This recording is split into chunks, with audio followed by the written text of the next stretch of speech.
Welcome to Innovating Leadership, Co-Creating Our Future. I'm your host, Maureen Metcalf. I'm the founder and CEO of the Innovative Leadership Institute.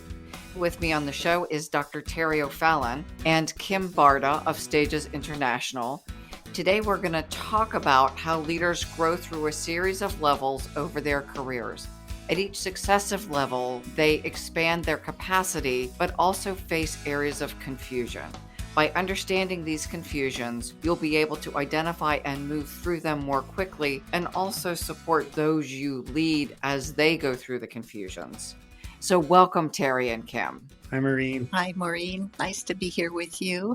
Thank you. I'm delighted to get to host another conversation in our series. And as some listeners may know, I studied with Terri a number of years ago and have been honored to use her work. For people who don't know about the developmental framework, can you give us just a couple of minute grounding on what we mean by go through stages of development and levels, and what does all that stuff mean? One of the easiest descriptions we might look at is just to think about children. We all know that children go through developmental levels. And what often happens in adulthood is that we forget or don't figure out that we ourselves continue to grow on developmental levels. And of course, most of the leaders that we have in the world are in later developmental levels than children are. In the stages model, we have a very robust process of looking at the developmental level of both children and adults. And we don't think of development like a stair step. It's more like a balloon. So a baby has a very small balloon, but he or she is a full, complete human being in and of itself. And as they develop with each stage, the balloon gets bigger and bigger and bigger and bigger. It's healthy, it's very round and very robust. Sometimes, though, which is an area that Kim works in, we end up growing a tall, skinny balloon or a horizontal skinny balloon. So we're missing out on some things. What the stages model does is look at where are all of the areas that we might not recognize need some robustness. We might be anemic in some places. We might be muscle bound in some places. So we work to make sure that as much as possible, each one of these developmental stages that people are in has a robustness, a wholeness, an ethic, good emotional qualities for the stage that they're in, etc., relationships, all of those things. There are 4 common leaders in the adult stages, and we've got some others that are less common, but we always hope that our leaders have positive, robust experiences and features in their personality and in their being that will help them be the best leaders they can be. One of the things I love about this model is while each human being is precious and unique in their own right, there are facets that are predictable at each stage. And so by using a framework like this, we can help people develop and kind of know what to anticipate. What are the gifts that happen at a stage? And also, as you said, the confusions that are predictable. And if I can anticipate them, I can both welcome them and manage them a little better. Yes, and other people around you can do so as well, because you can normalize these confusions and then instead of blaming them for something that they can't help, so it's just good for everybody to know about the common confusions when any one of us is developing from one stage to the next, and those confusions that gradually we mature out of and we can become more and more robust at the stage we're at. What's fascinating to me in working with the model is how accurate at some points, and I'll give an example. I was talking to someone this morning who is at the strategist level of development. She voiced something that I have heard, I think, from everyone I've coached at that level. With all of the human variability, there are some things that are reliably predictable. It's curious to me that having worked with people who are so diverse in their being in the world, how accurate the model is in helping me anticipate and coach to speed bumps they're going to hit.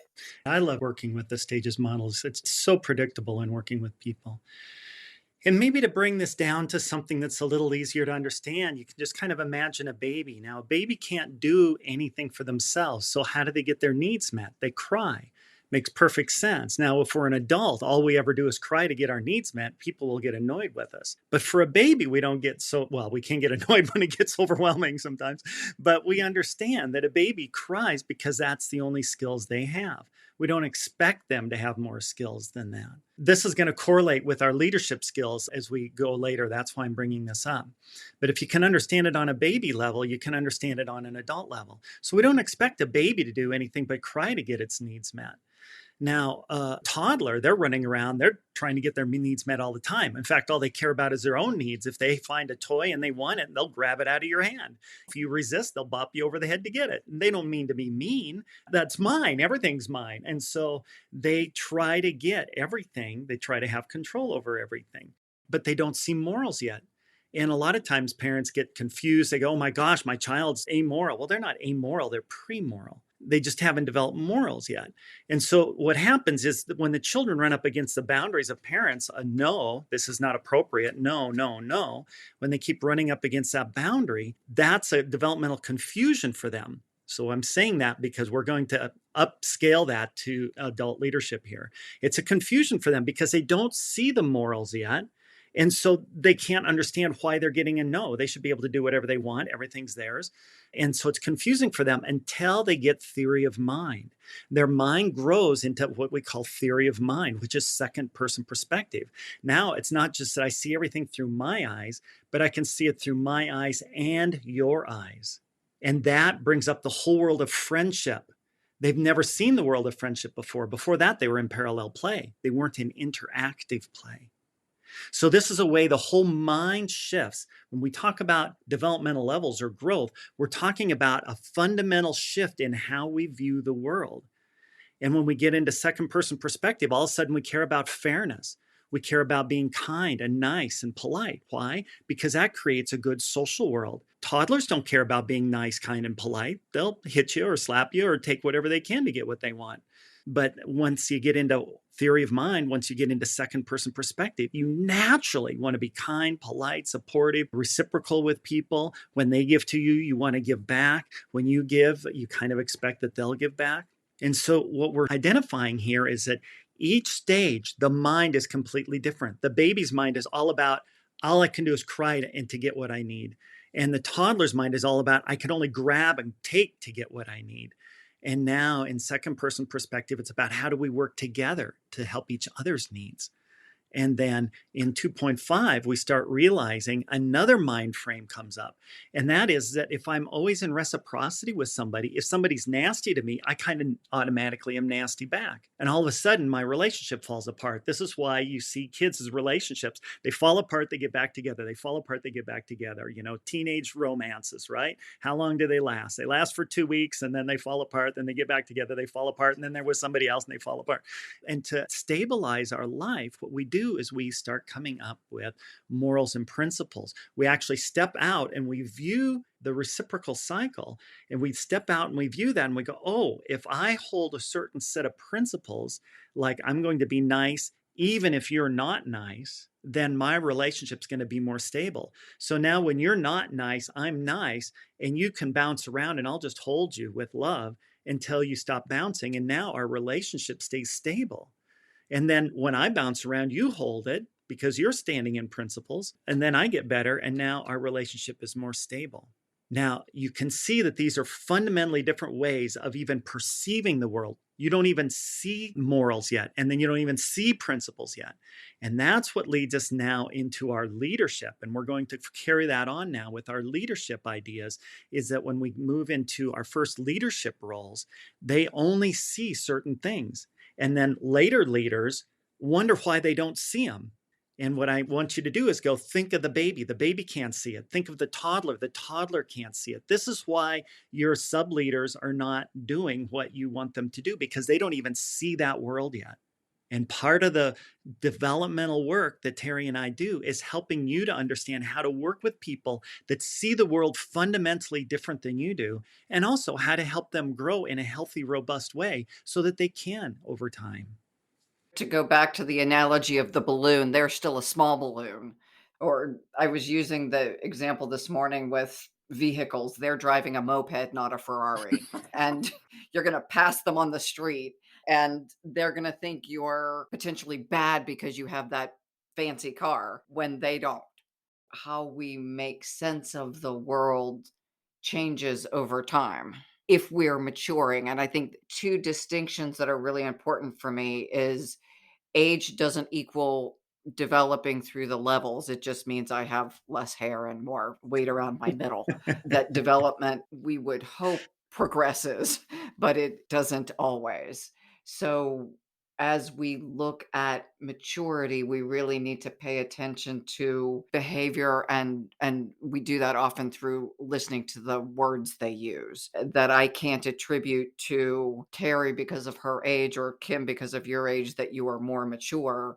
I attribute that because I've studied with you and I know you're more mature. And I think that's an important challenge we face, that when someone walks in a room, we make assumptions about them because of their physical appearance, but maturity doesn't necessarily correlate.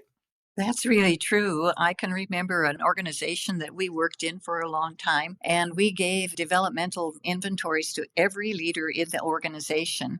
And it turned out that the very latest person was the head of the janitorial group. You wouldn't imagine, looking at the head of the janitorial crew, that they were the latest level in the organization. But that person loved the work that they did, and they were not interested in being anyplace else. So sometimes you can't tell by looking on the outside or at what profession people hold. We find people at every profession at very different levels. And of course, they express their work in many different ways. And when we think about the predictability of the stages model, and Kim went through such a beautiful progression at the concrete tier, part of the predictability is to see that this little helpless baby that is crying for its needs has an upshift to the subtle tier, and that is predictable because the people in the first stage in the subtle tier have the same qualities as that baby has. The only difference is that now they have not just concrete kinds of capacities, they have subtle capacities. So when we think of people who are at the infant stage, they're at an individual stage, they're individual and concrete, and they're receptive because they receive everything. You move up to the second tier, now they're in this subtle tier, and they're still individual and they're still receptive, but they have subtle capacities. And when you have subtle capacities, you can predict what they're going to be like. Only the fact is that they've already gone through 4 stages that are concrete. Now they're ready for subtle things, so they can have abstract reasoning. But what do they receive? They want a mentor. They want how to do it books. They want all kinds of things that they can receive information from. And they're very individually focused instead of collectively focused like the infant is. And it'll upshift again. So each of these 4 stages in the concrete tier will upshift into these 4 subtle leadership stages. But one of the things that happens whenever you're entering a new stage is that you start getting confused because you weren't the person you used to be, and you aren't yet the person you're headed into. The big question a lot of them say is, who am I? Who am I now? And they're confused about that. So the very first stage in the subtle tier, there are leaders at that stage, but oftentimes they're very confused about who they are. They have one foot in the collective, which told them that they had all of the ideas that they had conformed to the collective ideas. They're the conformist collective. And yet at the same time, oftentimes they thought their ideas were individual there. For instance, you might have a group of people that are at the conformist stage, and all of them say, I am a radical. That sounds like we're individual, doesn't it? But every one of them are saying, I am a radical. Every one of them has a T-shirt that says, I am a radical. Every one of them is wearing the same hairdo. They're collectively oriented that way. But what happens when you get to the first leadership stage, subtle leadership stages, they're usually younger people. Oftentimes they're going into college or around there. There are a variety of ages, and some people stay at that age for a long time. Sometimes they enter in a little sooner than that, but I'd say the vast number of them are 18, 19 to 25 or somewhere around in there, and often much, much later. But the ideas, instead of coming from the group, suddenly start raining into their own mind when nobody's around. And it's shocking to them that they can have all of these ideas. They're very confused about where these ideas come from. One foot is still in the concrete tier, and yet they're experiencing some very different experiences. And they're very confused about, well, what should I do? And so you often see that because they're starting to get used to these ideas belonging to me, here you can have ownership of ideas. You start learning that you can own an idea instead of a car or a moped. That's a very different experience for them. They can't really see in the future very far. So, how do you discover who you are when you can't see in the future and yet you don't have the group to tell you who you are? You start experimenting. And so, this is what we see with people who are at this very first leadership stage. They experiment, but like everybody, they don't want to make mistakes. So they try and make things perfect. Just like a baby when they're trying to pick up a pea, and they'll practice and practice and practice until they can pick the peas up. At this first leadership stage, they're very careful about what they do and they want to experiment with everything. They're in an experiential stage trying to figure out, who am I and what do I even want to do in the world? So they take a lot of different courses if they're in college, or a lot of different jobs at first to figure out, I don't even know what I like and how does that fit with who I am? So they're exploring and experimenting a lot. Terri, what is this stage called for people who've studied it or who are trying to piece it together? There are a number of names. Expert is often a handle that they put on it. We put numbers. We call it 3.0. It's really the first adult stage. And I know that there are shadow issues that come up here too that can make confusions even worse than just this ordinary confusing aspect of what comes up. What is a shadow? A shadow is any distortion that we have that's unconscious. So, for example, if we grew up as a child and our parent always said, oh, you're stupid, then we might grow up believing that we're stupid, even if we're incredibly intelligent. So that would be a shadow. Or, you're not good enough. So I'd be striving to be good enough all the time. And there'd be this anxiety around it. And that would be a shadow pattern. And so what we want to do is clear up the shadow patterns. And instead of being driven by anxiety, depression, fear, hurt, anger, all of these things, instead of be driven by them, be driven by passion, by wonder, by excitement, because that just makes a much better life. We can develop shadow patterns at every developmental level, and they take specific forms and they present in certain specific ways. What would the shadow be at the expert level? So at the expert level, what happens sometimes, this is where we get between the confusion and the shadow pattern.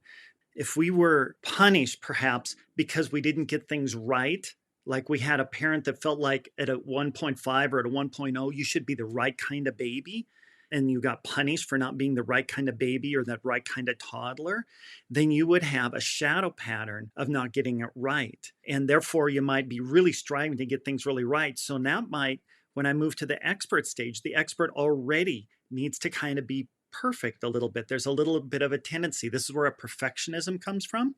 So if you have your perfectionism from the developmental level and then you template on that, I got to be right or I'm going to be punished, the perfectionism can become paralyzing. And it becomes so paralyzing that I can't make choices. I can't really move forward with anything. And in fact, what I might do is if somebody else tells me what to do, I can do it really well. But if you're asking me to start on my own, oh boy, I better not, because I might get punished.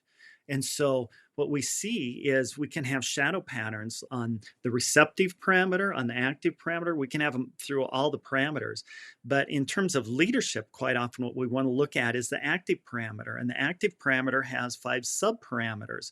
The subparameters are autonomy, initiative, follow through, completion, and celebration. Well, that's what we need to do to be a successful leader. But if I get punished every time I start being autonomous as a baby, then I might not be able to be autonomous on my own. So I might need someone to tell me what to do. And then I can do the other 4, but I can't do my own autonomy.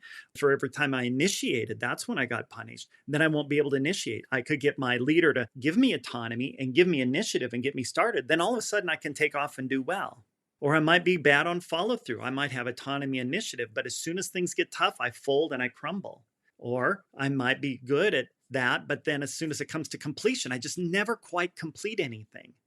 These are shadow patterns that operate on the active dynamic. Now, when we move up to the expert, What we're really looking at is patterns on the receptive. Can I receive? Can I receive the information? Can I receive what I need? Because what happens is if you really get into the consciousness of the expert, like Terri said, they have a hard time with time. They see time, but they have a hard time seeing the future.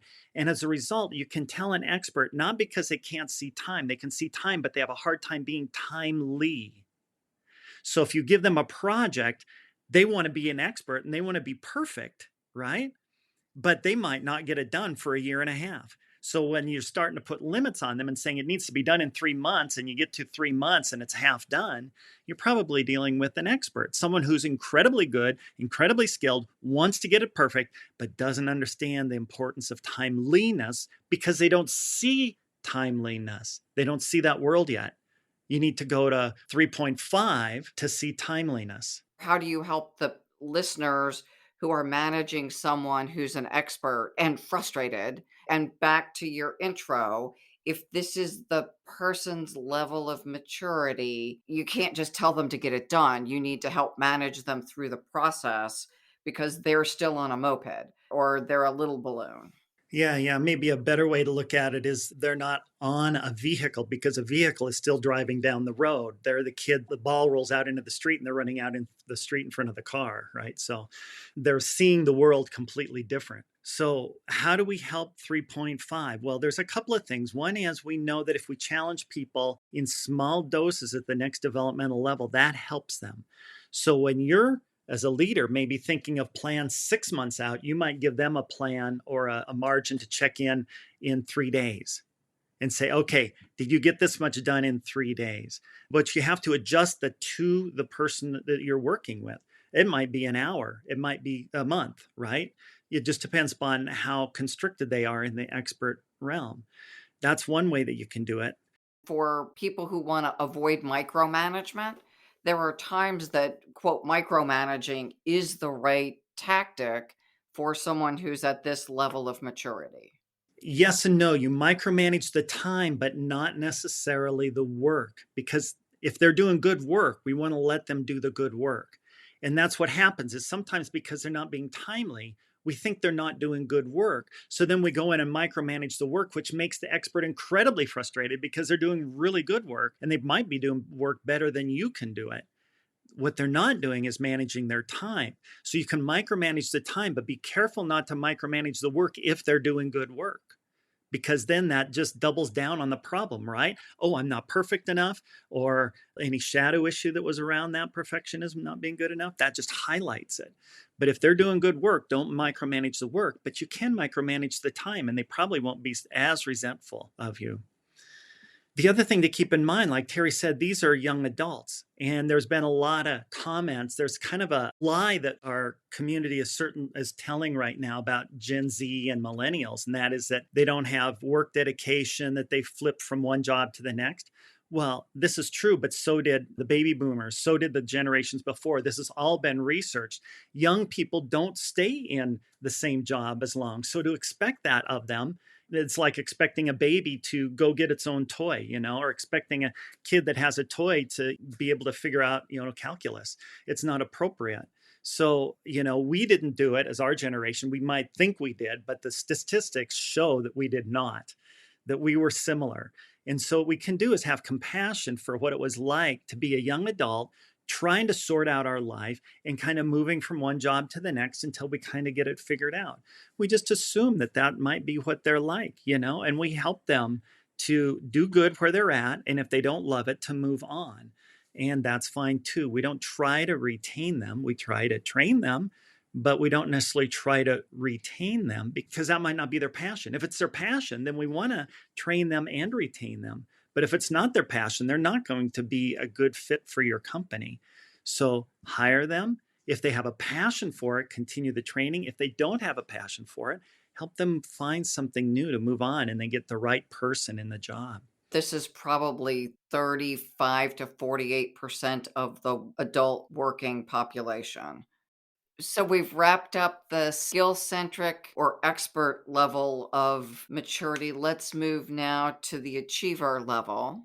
One of the things that achiever is confused about that they can't see is that they suddenly look at the future They have a sense of how things can look 4, 5, or 6 years down the road. And so they make up a visualization of what they want to do in a period of time. They think that visualization is absolutely real, that it's going to happen no matter what.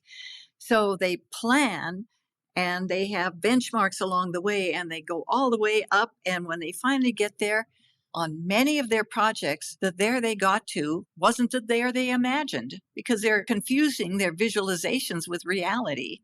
And so it takes them a while to understand, and sometimes many projects, to really understand that their visualizations are not necessarily going to turn out the way they imagined it to.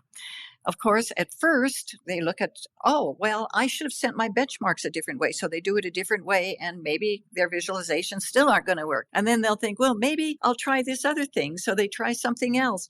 But ultimately, they get disillusioned and begin to realize, I can't really visualize the future exactly the way it's going to be. And this is the confusion that gets cleared up before they move into the next developmental level, is really understanding the difference between subtle visualizations and subtle realities.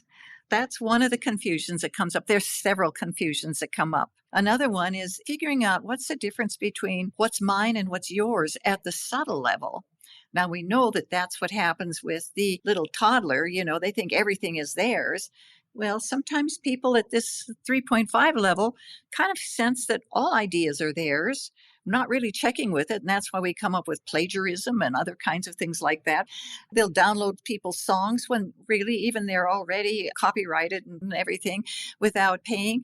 This is something that happens to almost all people at some point in their lives. But trying to figure out on the subtle level what's yours and what's mine can be a difficult, confusing kind of thing. And most of them, they aren't stealing anything on purpose. They don't realize it. So you can't really accuse them of stealing something when they don't really realize that that's what they're doing. They don't have any motivation to steal anything.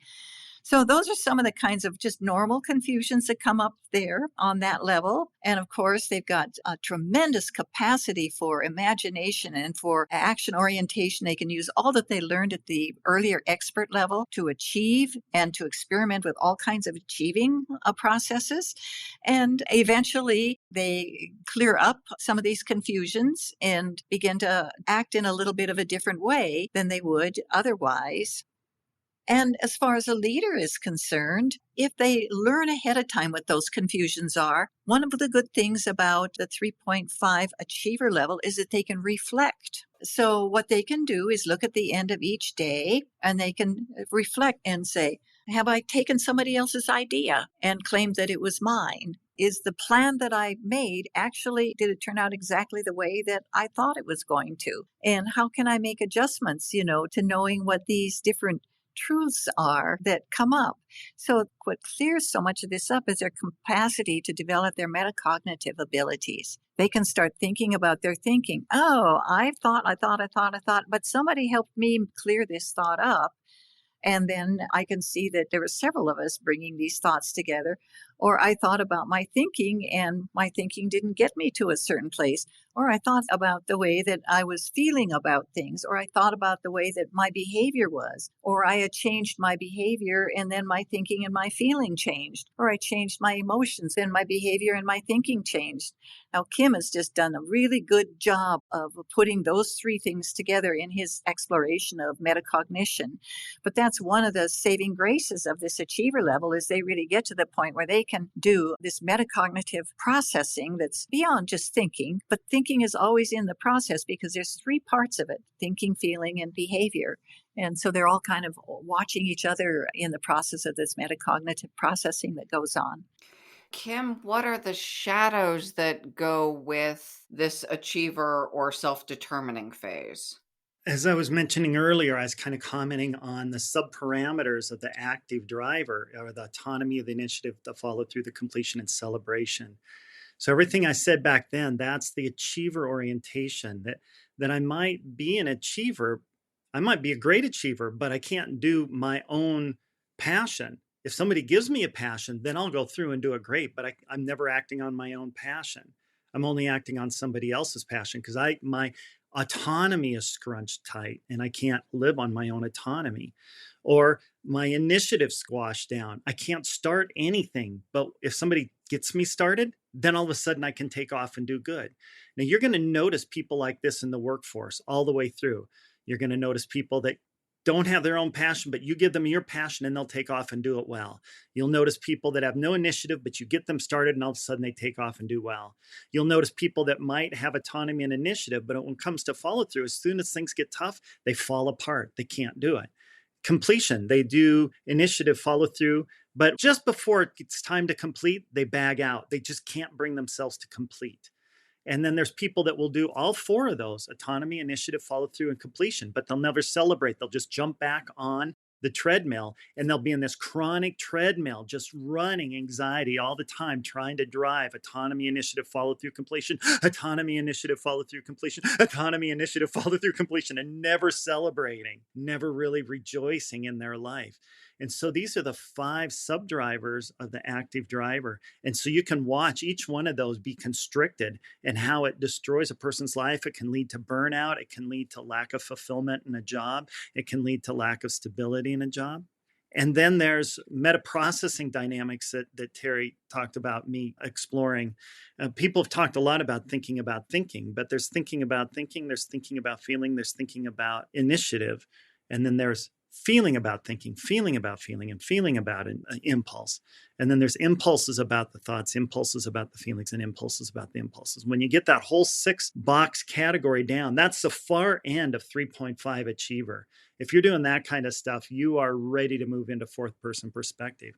It's complex stuff, though, to really have a thought and then to put that thought outside of you and go, how is that thought operating? Is that thought working in the correct way? Is that thought really helping me? Is that thought really helping the business? What if I change that thought? What would happen? How would I feel differently if I changed that thought?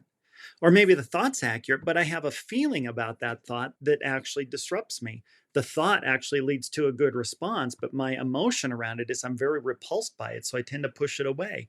Whereas actually, if I could learn to embrace it, it would do well. So what's going on with my feeling around a thought that might be a good thought that I am repulsed by it? Probably a shadow dynamic going on there.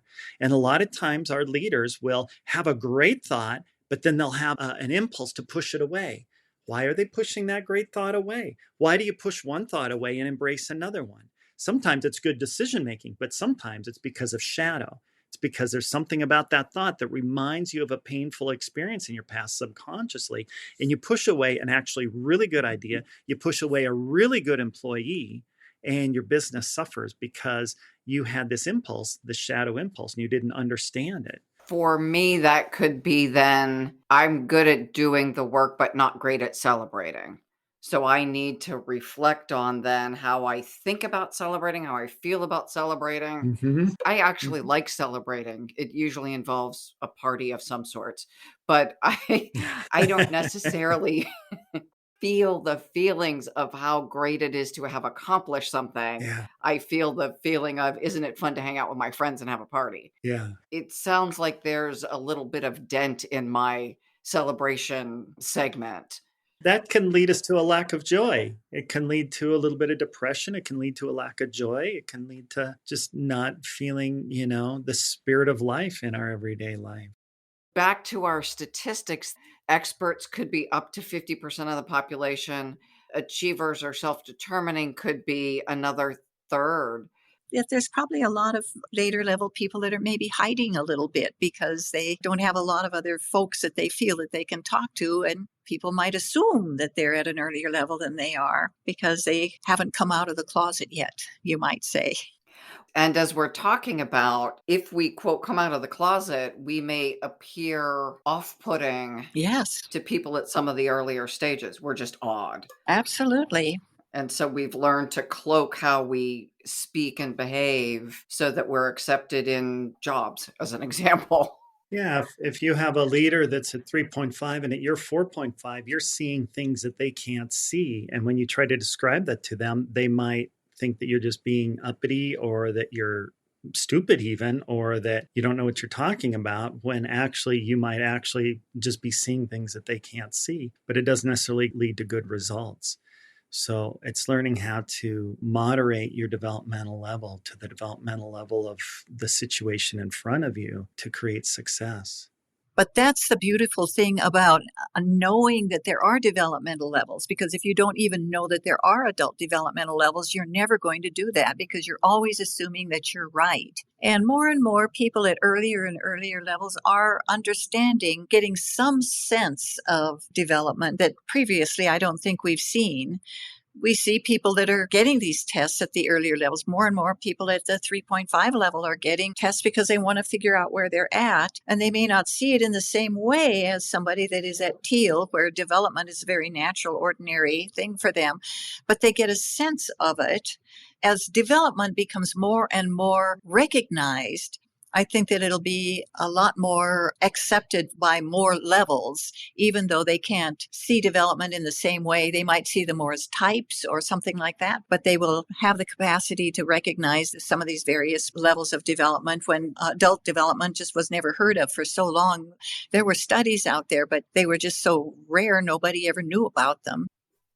In my work with almost exclusively leaders, this framework has proven to be the most valuable tool I have come across on helping people identify, as you said, the patterns. If I'm here, I know that there's a map that tells me how to get to that level. And that level is often the one that's associated with, if I'm a director and I want to be a CEO of a large organization and I'm at the achiever stage, I'm going to be more effective if I'm at the strategist stage. So now I can plot my course and do the stuff, and there's a path to follow. And there's a reasonable probability that if I do that, gives people the tools to get there. One of the things, too, about the stages model that I appreciate is that there are 4 really fundamental areas that are important to develop.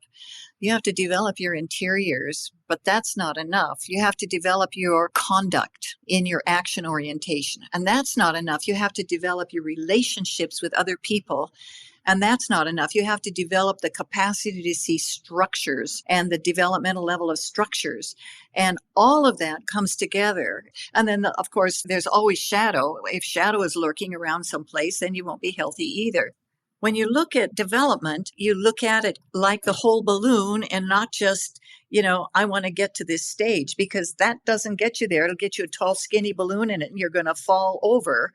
You need to have the robustness in your conduct and your behavior, in your interiors, your emotions and your cognition, your relationships and your intersubjectivity with other people, and also with structures. And so we emphasize all 4 of those areas as we go through the developmental process. And when we score, you can have a lot of things going on in one of those areas and nothing in the other 3, and you will not score later, even if you have lots of scores in that one area. Some people really do very well in just one area, but the robustness of a developmental level calls for robustness in all 4 areas. And if they don't have robustness, then that's where we write our recommendations and say, gosh, you've got really good things in area 1, 2, 3, but area 4 is really anemic here. This is what you should work on. So we try and make the circle around a hole at every stage. Sometimes that's a confusion for people too. They want to get there. And so they try and they try and they try, and they don't realize you can't just get there by trying. There's transformation that's going on here. And the transformation includes not just knowing stuff. A lot of people think, if I just study hard enough and I know enough, if I read this author that has all of these things that I want to learn to do at this developmental level, then I'll be there. It just isn't enough. You can know it, but you may not be able to do it or have really good conduct. You might have terrible relationships, even though you know it. So you see, there's a robustness around it that has to kind of grow together in order to be healthy. And that's what this model is all about, is being really healthy in all of those areas. Probably most of us can point to someone who is brilliant but has the interpersonal skills of the toddler. That is not late stage. So if someone says, Steve Jobs early in his career, he was changing the world with Apple, but he was washing his feet in the toilet and then putting them on the conference table. That behavior was not late stage behavior. Probably not. The point is really well made, is that we need to be whole people. IQ does not relate at all to the developmental levels. You can have a very high Q and have a very early developmental level as an adult. We can look at some of the leaders in the world that we really admire, and we can look at ones in the world that we really have questions about. And we have to say, okay, do they have some really good cognitive skills? They might. How's their emotional skills? Do they have heart? Do they have feeling? What about their conduct? What about their intersubjectivity? You ask these kinds of questions and you can tell that there are some things missing.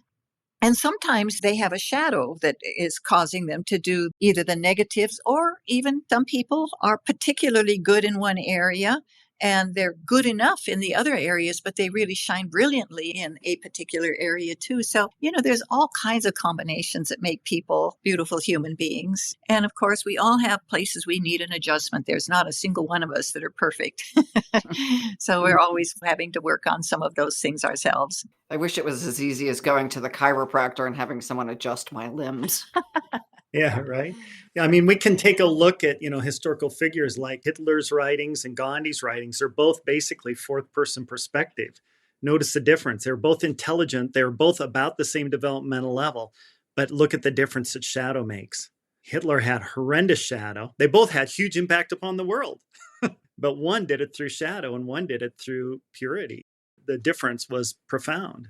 And so focusing only on intelligence or only on development also misses the boat too. We need to pay attention to all three: intelligence, development, and making sure that we're clean and clear, that we're operating from purity and not from a shadow pattern that we adopted from early childhood. Let's now move to individualist or self-questioning. What are the confusions that we see at that level? At the beginning of every developmental level, there is a state that starts to come up. At this level, awareness starts flashing, and they can't hold it for very long. So they get awareness confused with metacognition because they're moving from metacognition into a capacity to be aware. But awareness allows so much more than metacognition does because it transcends and includes metacognition. At first, people are confused because they don't know the difference. They might be able to experience doing both of them, but they can't tell the difference between them very easily. That's one of the confusions. We call it the pluralist because it's a collective stage. The first postmodern developmental level is the confusion between this individual capacity to do metacognition, and then they're moving into a collective stage. As a result of their collectiveness and their awareness, they can learn much subtler emotions like vulnerability. They can learn emotions that are more advanced, like gratitude. A lot of times it takes this capacity to experiment in a collective level in order to develop the awareness and to have awareness see some of these more advanced kinds of emotions and capacities for seeing complex adaptive systems, which they're inside of, and that sort of thing.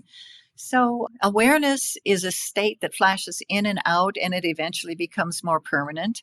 That is kind of the experience of, I'm sitting in the room, I'm looking around, and my thoughts are in the room because they're in my head, and my feelings are in the room because they're in my body. And then suddenly realizing that the room is inside my awareness. My thoughts are inside of my awareness. My feelings are inside of my awareness. It's a flip that they have to make. And they're flipping when you have a state, it happens and then it goes away. But when you can stand in this place of awareness, so much more can be viewed than you can when you're thinking and feeling and just behaving. That's a confusion at first.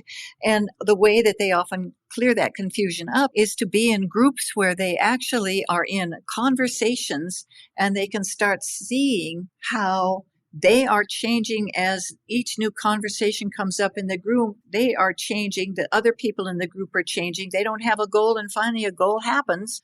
A decision happens all by itself, which they usually call synchronicity at first. Eventually, they start realizing the social construction of reality, how together in a group, they are socially constructing reality, and that they've always been socially constructed. As awareness develops, you can see how it just flashes in and out, but as they work in the group, the collective, more and more and more awareness comes online, and they're seeing from that place of awareness rather than just thinking, because they can be aware of their thinking, and then they can do more with their thinking because they're aware of it, especially in the moment. So the shadow patterns that can come up at fourth person perspective, early fourth person perspective, has to do with reciprocity. Now, when we look at reciprocity, is it equal? Do I give and do I receive equally? Do you give and do you receive equally? Are we able to monitor that? Now, there's multiple distortions can occur. I can foreground myself. It's more about me, but you can have a little bit too. Or I can foreground you. You get most of it, but I can have a little bit too. And I can monitor reciprocity, or I can ignore it and just let it happen. Those are the things that we watch for. So we can notice, do I tend to take up more of the airtime? Do I tend to take up more of the emotional space? Do I tend to take up more of the intellectual space? Or am I in a genuine reciprocal dynamic where if there's two of us, we're each taking up 50%. If there's four of us, we're each taking up 25%, right? And we can monitor that naturally. When it comes to the subtle tiers, are we doing that naturally, or are people having to hold us accountable? We can't hold ourselves accountable, right? We're holding ourselves accountable to those things. That's what we watch for in terms of shadow patterns at fourth person perspective. Thank you. I'm thinking of a few people that in a room, and I attributed it to extroversion, just take up all the oxygen and everyone else kind of passes out for no air. And maybe it's not extroversion, maybe it's a shadow at the pluralist level. Yep. A good extrovert will still monitor that. And a good introvert will too. I don't mean good, I mean healthy, right? But if you've got a shadow pattern, you don't monitor that and you don't live up to it very well. That's a really helpful distinction. Thank you. Now let's move into strategist. What are the confusions, Terri, at strategist? The main confusion is really getting a good understanding of projections. And they don't get that until the very end of the stage. At the pluralist level, people see that people are projecting on them, but they don't know they're projecting on other people. Please define projection here, because I'm not sure everyone understands projection. In order to understand projections at this subtle level, it's important to develop a sense of awareness, because projection is something that is really hard to detect. You have to be able to see your judgments, and you have to be able to see your assumptions. Awareness can see judgments and assumptions better than thinking can. At the 4.5 level, you aren't fast enough to see them when you're doing them. So when you're projecting, you're judging somebody, but you throw it out and you see it in the other person. So you might see somebody that just gets on your nerves because they're always judging people all the time. Then you go home and you sit down and you start doing your daily journal and write about that. And then suddenly you realize that you've been projecting on that person for judging, and you were judging them. Basically, projections are a part of the understanding of the 4.5 strategist level, but they can't see it fast enough. So what they do is that they have a reflector that comes up. They can reflect on their day and say, how many times did I get triggered by somebody? Oh, I got triggered by this person, this person, and this person. What exactly triggered me? Oh, this triggered me. Can I find that quality in me? And then they look until they find it. That's what they can do at the strategist level. At the next level, they can see it the minute it comes out of their mouth. Before it comes out of their mouth, they can see their projections. But this level, they have a reflector. And that reflector is an upshift from the reflector of 3.5. All of the 0.5 stages, the conformist, the achiever, the strategist, they all have the capacity to reflect. And the others are just so in the process that they don't have the reflective capacities that these other stages. So it's an every other stage quality. Remember when I talked about when we're teenagers and we fall in love and then we fall out of love and then we fall in love and then we fall out of love? We're not real stable. So at 4.0, we can have a similar instability. The reciprocity matters, but we're not being able to monitor whether that reciprocity is going in a really good place or a bad place in the long run. Because when you're in reciprocity, you can go through difficult times, right? And then you work through them and you come out into positive times. So you don't know whether you're really moving in a good direction or not. 4.5 zooms out and sees the big picture. It can watch the reciprocity rather than being in the reciprocity. And they're in the reciprocity, but they can zoom out and watch it at the same time, or they can go back and forth. So they can zoom out, watch where the reciprocity is going, zoom in, adjust the reciprocity, then zoom back out and watch where that goes and see in the long run where that's headed. and go, oh, wait a minute, that's not good. That's not a good system. We need to change the system. And then they can zoom back in and tweak the system. That's the healthy aspect of 4.5. Now, what happens, of course, when we're zooming out and seeing the system, we are coming from a point of view in that system. And just like at 2.5, we can get a dogmatic fundamentalist preacher that says my morals are the right morals, the only morals, and everybody needs to conform or you're all going to hell. And we can kind of get that way at 4.5. We can go, oh, I can see how this system is operating, but you're seeing it from one nodule. And there are thousands of nodules, right? There's as many nodules as there are elements to the system, which is more than there are people. So what we need to do is realize that listening to other people who also have the capacity to see the whole system in operation from a 4.5 perspective can help us to get a better perspective on the overall dynamic of the system. So that's the shadow pattern, because a lot of times you might be the only 4.5 in the room. And you might be the only 4.5 you know in your life. There's not a lot of strategist leaders out there. So if you run into another person, you might just assume they're not strategists when they are seeing just as much or more than you are, or at least seeing it from another perspective. But you're like a fundamentalist preacher thinking that you're the only one that sees it. It's interesting how these patterns repeat and we can misdiagnose the fundamentalism of morals, and the fundamentals of systems can feel the same to us when they're imposed on us. Yeah. So what's the antidote here, Kim? Well, the antidote is if you understand development, if you get some training in development, then you can start reading the developmental levels in front of you. And then you'll notice when there's another 4.5. And you'll go, oh, we can do this together, but I can't expect my 4.0, my 3.5, my 3.0 leaders to do that. But us two can do it, or us five can do it, or maybe it's only me, in which case I got to do the best I can and try to put myself in different nodules of perception, even though I can't fully embody them, do my best. I mean, that's one of the beautiful things we learn at 4.0 is how do I really drop into the experience of the other person? And if I do that well, then if I'm the only 4.5, I can go, okay, this is what I see from my nodule of the entire system.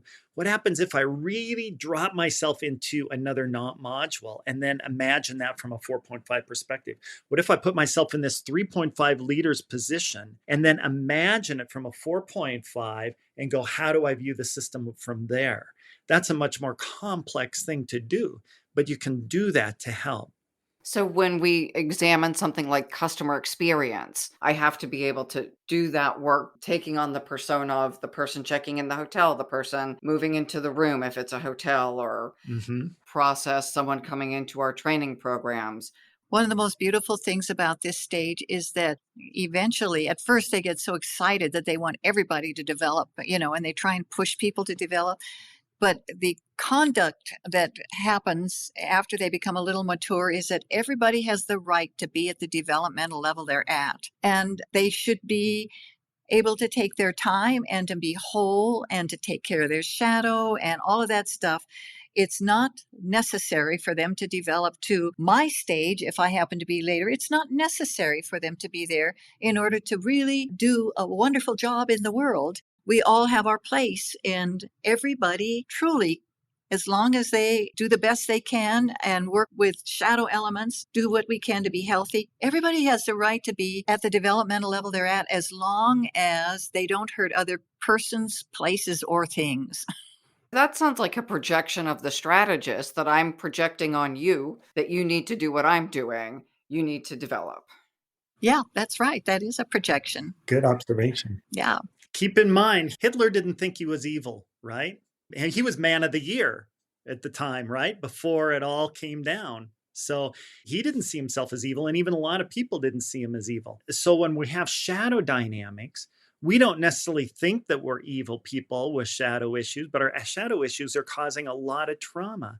So that's one of the important things about getting shadow work looked at, or doing some shadow work, is that that's the point of shadow. You can't see it. So you think you're the hero all the time. Hitler thought he was the hero, right? So just because we think we're the hero doesn't mean we don't have shadow. And that has a big impact upon whether you're a Gandhi in the world in your business or whether you're a Hitler in the world with your business. And Terri is doing some great work with her Mind's Eye course in Stages International. And she's got a great program to help move people, take really good look at each person through the developmental levels. And then I've got a shadow course in kimbarta.org where you can look at your shadow also through the developmental levels. So you can look at it in both of these ways through these two different courses that we provide that will really help you to understand this material better and heal along the way. And actually create beautiful community too, because many people at these later, especially at 4.0 and 4.5, you don't find a lot of people. And you're going to find them in Terri's course. You're going to find them in my course. And you're going to feel what it's like to be in a community of people like this. People in my organization have taken the shadow course, not at the same time, but we use that framework together. And for us as an organization, it's helpful that we are all using these tools because we're likely to identify it when it pops up and address it more quickly. Wonderful. So as we wrap up, can you give our listeners contact information? So Kim, you gave kimbarta.org. And stagesinternational.com. Well, Maureen, we've done a number of these audios with you, and we have always appreciated the dedication that you have to leaders in the world. Your work is really transformational too. The things that you have written, the kind of consulting and coaching that you do, and you always keep updating yourself. It's really easy to have a process that you work with and you get really good at it and then go stale and stay stuck for a long, long time. I don't see that with you and your organization, and I deeply, deeply appreciate how we've grown together over these past number of years. Thank you.